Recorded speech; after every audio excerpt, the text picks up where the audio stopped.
بسم اللہ الرحمن الرحیم۔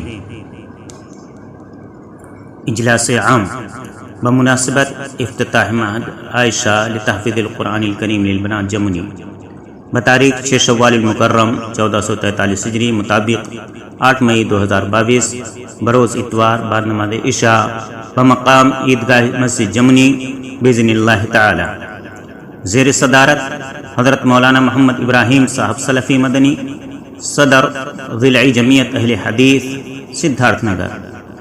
مہمان خصوصی حضرت مولانا حافظ کلیم اللہ صاحب عمری مدنی، پرنسپل جامعہ دارالسلام عمرآباد تمل ناڈو۔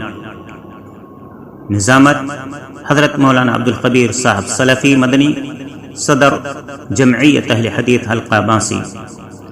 تلاوت حضرت مولانا عبدالرحمن صاحب اثری قدم ڈھنڈوا۔ حمد باری تعالی عبدالرحیم ابن مولانا عبدالحادی صاحب جمنی۔ استقبالیہ حضرت مولانا صغیر احمد صاحب عمری شولہ پوری۔ معزز علماء کرام کے تاثرات خطابات حضرت مولانا وسیع اللہ صاحب سلفی مدنی، ناظم ضلعی جمعیت اہل حدیث سدھارتھ نگر۔ حضرت مولانا عبدالرب صاحب سلفی، ناظم جمعیت اہل حدیث حلقہ باسی۔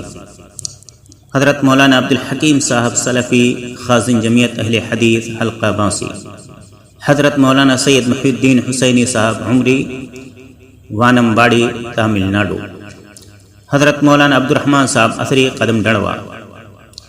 حضرت مولانا حافظ محمد الیاس صاحب عمری، قدری آندھرا پردیش۔ پروگرام کی براہ راست نشریات سے مستفید ہونے کے لیے ڈسکرپشن میں لنک دی گئی ہے، چینل کو سبسکرائب کر